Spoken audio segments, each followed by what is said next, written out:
As a result of this process, we have this thing we call the smashLAB method. We worked on it for about 8 years now.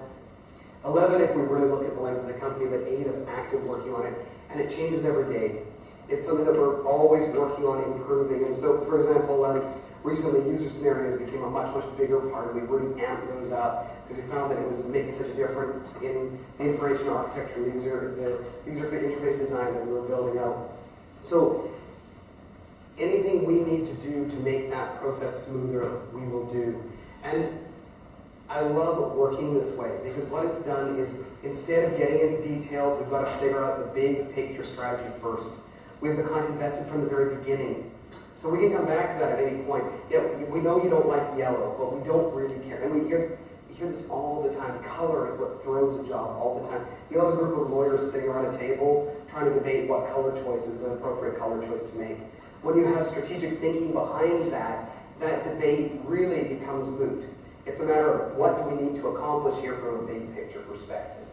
Additionally, it elevates our role from being the people who make pictures for them, which really in that world doesn't mean anything. They see that as a disposable kind of thing. I don't want to be in the visual asset business, I want to be in the thinking business. So when we start talking from a business standpoint to them, they tend to understand what we're doing much better than if we start talking to them about a really progressive typeface. Michael Beirut talks about this idea that he doesn't call them serifs, he calls them those little feet thingies. Because clients don't care about serifs, they don't know what those are. The thing I love about it most is that it's a really defensible kind of offering on our behalf. So I can go in and sell our process, our method of working, and the way that we achieve a solution much better than I can a logo or a visual identity system or a website, which ultimately is completely commoditized, and it's very difficult to explain to someone why your product is worth 10 or 100 times more than the competition, because they can't delineate the difference necessarily between these groups.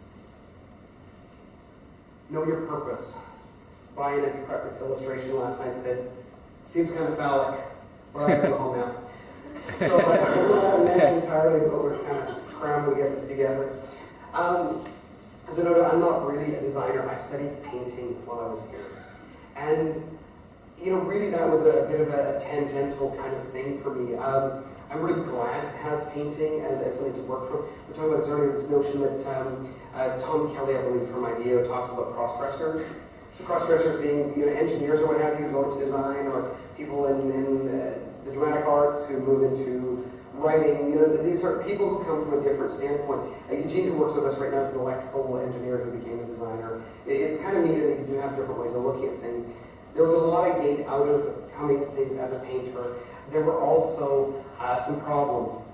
The first thing is that when I was here, and I don't really know the art world very well, but when I was here, conceptual art was very strong, and I didn't understand conceptual art. Like I really still don't.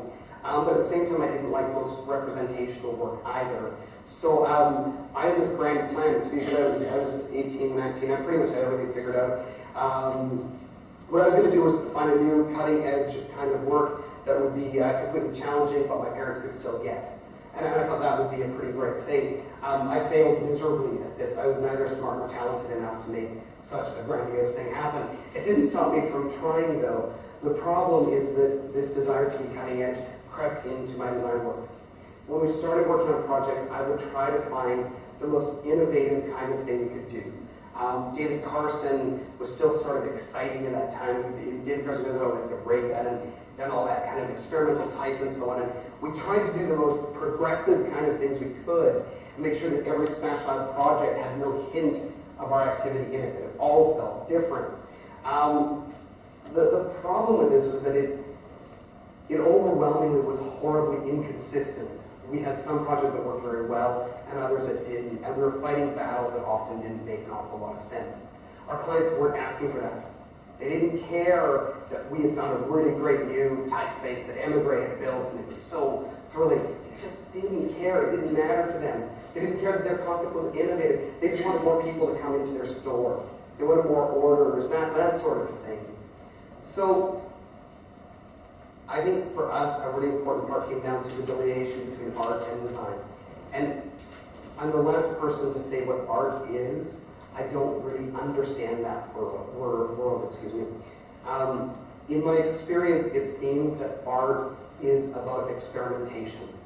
It's about having the freedom to do those things, to see where you can push an idea or push people to see things differently. And I think that's incredibly important. But I think that design is fundamentally different. I think, like, this is a porcelain cup, and I peed in a porcelain thing earlier today, and they have the same root materials, but I don't think they're at all the same functional thing. I believe that design is about clarity. I feel that that is the focus of design. So as a communication designer, you're trying to, and again, I'm being a little bit broad here, but I believe a communication designer reduces or synchronizes an organization's message with the visual implementation of that, with all the touch points, so that those things are in alignment. I think an interaction designer is looking at experiences. I think we're trying to find ways to lead people through something with a potential end goal to that. And I don't know anything about product design, but it seems to me that I'm not looking for the most explorative coffee cup. I'm looking for a coffee cup that gets water to my mouth or coffee to my mouth as readily as possible. So I believe those people are removing the obstacles between people and actions. For myself, all of that time trying to be smart and deep and cutting edge was all horribly wasted, because I am not a deep or cutting edge person, but I am very good at simplifying complicated things. I can help organizations in a couple of weeks figure out what their story is and how they can connect with an audience in a way that's meaningful. And that's been very useful to us. So really getting down to who I was, what I needed to do, was very important for our organization to become more successful. I think it's interesting when we look at the designers who are often most recognized, especially in communication design and so on. A lot of them are incredibly talented, but what they do fundamentally isn't design. Some of them are phenomenal illustrators, others are really great writers, others are really artists. Like Stefan Sagmeister, who's clearly one of the most brilliant guys out there. The Casa de Musica, I think that's what it's called, Identity System, if you haven't seen it, is brilliant. But overwhelmingly, he works like an artist. A lot of his work doesn't fall into the design category any longer. And the fear I have with that is that as we're looking at these iconic people who become so memorable because of their distinctive voice, that is in opposition to what design fundamentally is. I believe the designer should be transparent. I don't think they should be involved at the end of the process. I don't think that we should see the designer in it generally, but rather we should see this activity or this message or this object that somehow is better as a result of someone building it in the most effective way possible. Ideas are a very, very funny thing. I fundamentally believe myself to be a fair person. That's got me in a lot of trouble. And part of it is I just waste a lot of time. So I was in the Roma gift shop last week, and I bought Oscar, my 4-year-old, a chess set. This is his own way of playing chess. All of the rules are completely different. It's quite interesting. And Ari, who's 2, loves ducks. So I bought him some ducks and buying a book. And I got in this whole debate of, well, I got 2 gifts for Ari and 1 for Oscar, but Oscar's more expensive and Ari's are more interactive, so which one is going to feel ripped off if they got the wrong thing? I get a pure kind of recipe for madness. It doesn't matter, they just didn't care anyways. But with SmashLAB, we started a project called Make5. In fairness, I will get back to fairness. Make5 is something I think is a really neat idea. It's list creating software, or a social network predicated on the notion of lists. So you come and you create a list of your top 5 films, bands, pizza restaurants, and anything. And as through that, you can exchange ideas with others in terms of they vote on your list, and then the community, the crowd, basically determines where things should sit. I think it's kind of a neat site in terms of engaging people on an idea level versus kind of banter about what their lives are about at this moment.